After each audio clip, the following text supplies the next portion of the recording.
This is a 66 Super Reverb, belongs to a friend of mine. It's had a new power transformer, a new reverb transformer. Had a lot of work done it over the years by at least two previous techs to me. And the first guy that, 2 techs ago,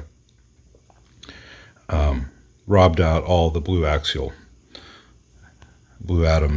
Ajax caps, which is a real shame. Those things rarely leak in these, and a lot of those went missing over the 70s and 80s for no good reason. So as you can see, the amp has got mostly Mallory 150s, which are fine caps, but so were the blue Ajax originals. And as you can see, aside from the tremolo and one resistor over there in the bias supply, part of my bench clutter, all the resistors have been changed out for carbon films and metal films and a few metal oxides. I'm not going to take the time to show it. I did the filter caps a couple years back. Those are F&Ts with some metal oxides. Rob Hull is a friend of mine who was doing a lot of the amp work in town before he kind of gave it over to me because he went over to FedEx. Great guy, great friend, great tech. He did a lot of this. He changed out these tube sockets and changed out the components here. And he put in these bias measuring resistors and all that fun stuff. So the amp is a mixture of Rob's work and my work. And I think Rob was undoing previous tech's hackery. And I don't recall if I changed this tube socket. I think I did. Anyway, this amp came in again after not having had, I guess about 2.5, 3 years ago, I changed the reverb transformer because it had died. Haven't seen it since then. It came back in, and the owner said that when he powered it on or off or used standby, there was a weird rushing sound, and sometimes it'd be worse than others. And indeed, he was correct. It had a terrible sound that would come and go. Pardon my amp impression. And sometimes there'd be intermittent squealing, high-pitched stuff, oscillations within the audible range. And I've also confirmed on this after that there are no oscillations out of the audible range using a scope. But of more interest than looking at squiggles on a scope, I wanted to point out why this amp had that issue, because it's something that's going to affect a lot of Fenders, and that the solution was not one little thing, but a lot of symptoms a lot of little problems that had the same symptom. They all contributed to the same problem. So you'd fix one aspect of that, and the problem would still be there, which can be maddening. Well, number one, there was an iffy-looking solder joint here, and I don't think that it was probably iffy when the previous guy to me, Rob, did that. But, you've got tightly wound heater wires that are 18 gauge. That's quite a bit of strain on the metal tab of the pin, and it just had a ring in the solder here, so that half the heater supply was intermittent a little bit, and you can have some arcing if you don't have a good connection there. So that was reflowing that. And second of all, just going through and moving wires, I found that this grid connection on V6, the phase inverter tube, was kind of noisy. And that turned out to be 3 things on that socket. It was the solder joint for this grid wire at pin 2. It was the tube itself. It was an old Mesa 12AT7. It was noisy. And the tube socket needed to be cleaned. So I cleaned all the tube sockets, at which point I discovered, in the process of taking these tube shields off, that V1 and V2 were a lot warmer than I ever expected an AX7 to get, and V3 was so hot I couldn't even touch it with my fingers. So I thought, that's weird, and I let it cool off a bit, and I pulled it out, and it was a 12AU7, not a 12AT7. You can see the discoloration on the label on this tongue saw. This is supposed to be white, and it's tan, it's baked, and it was really freaking hot. Now, 12AU7 will work as a reverb driver, but it is not optimal. It is not really designed to drive the current of a reverb tank.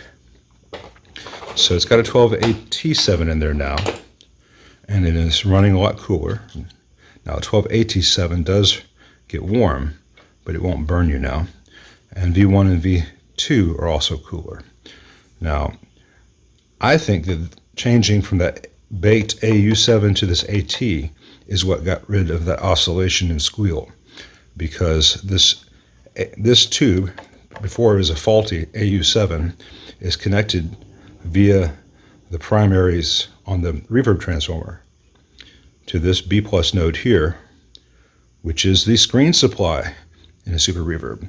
So any weirdness from a faulty tube can inject itself into the B+ supply, which is going to affect every preamp stage.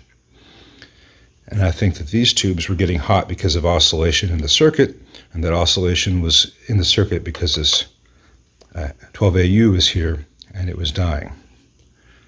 So I got all that sorted out, and the noise was greatly diminished. There was still too high a noise floor.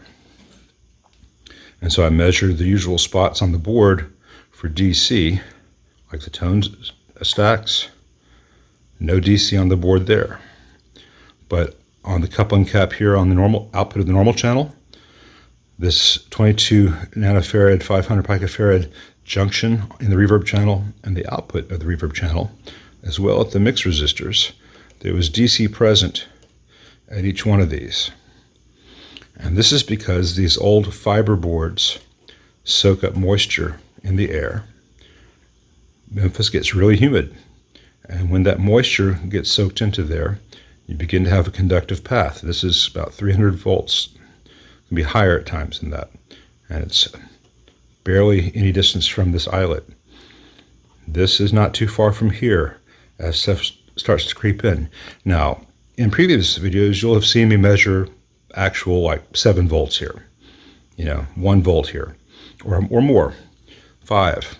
I found all that. In this case, it was just about 350 millivolts at most places.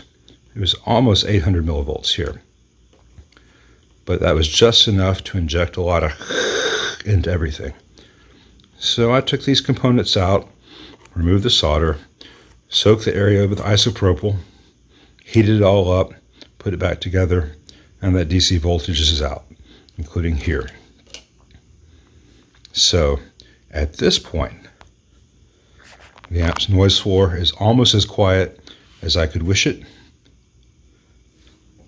If I use standby, that terrible noise is gone.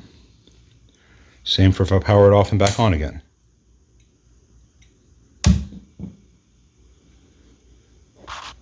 The oscillation is gone, the high-pitched squeal, and there were pitches beyond our hearing, which just drives everything in the amp crazy. All the random static is gone. That's normal when you touch a grid like this. That's not going to happen in playing. So I've got some test 12AT7s in V3 and V6, and I stuck a old 12AX7 I had handy here in V4 because it was microphonic, and I just gave him another one there. We're getting some new 12AT7s, and this amp will be good to go. But if I had been trying to find one silver bullet for that problem, there's no one single cause of that. Overlapping problems that mask each other. That's so much fun. And while, yeah, I've been doing this for 30 years, I've run into this before. I know all the things to look at which can cause that. And it's never just one thing. The first couple of times I ran into this, man, I tried everything. I was looking under every, taking the whole thing apart, lifting every stone, looking at every bush, so to speak. It can just drive you nuts when you first encounter this kind of thing. You end up chasing your tail, you lose hours and hours. After a while, you get tired of losing hours and hours on these things, and you're like, oh yeah, that's what happens when blah, blah, blah, blah, blah, blah, blah, blah, blah, and blah, blah, blah happen at the same time. So I don't know if you can learn anything from this if you're a tech or an aspiring tech, other than don't give up. The things that seem insurmountable are mountable, in time. You'll get there. And if you're an owner and you have these problems, odds are you can't fix it yourself. Maybe this will show you some things to look at. But if you're an owner and you bring it to your tech and they miss something like this the first time, and it gets better, but there's still something there, you bring it back. Don't get mad at them. Don't think they're ripping you off or they don't know what they're doing. It takes time to get to the point where you can find weird things like this and know all the little factors. And I'm not holding myself up to be, the master. I know all about amps. There are still things I'm learning. And there are problems I have yet to find the perfect solution to. It's always a process for anyone who's actually interested in what they do. But if you bring it to a tech, and they're a good tech, and they're really trying their darndest on things like this, don't get mad. Don't think they're ripping you off. Say, hey, it's getting better, but it's not quite there. And see how they respond. A good tech will say, I'm really sorry that you're still having problems. Let's look at that again. They won't start the billing process all over again. But amps are weird things, and sometimes you just got to roll with it.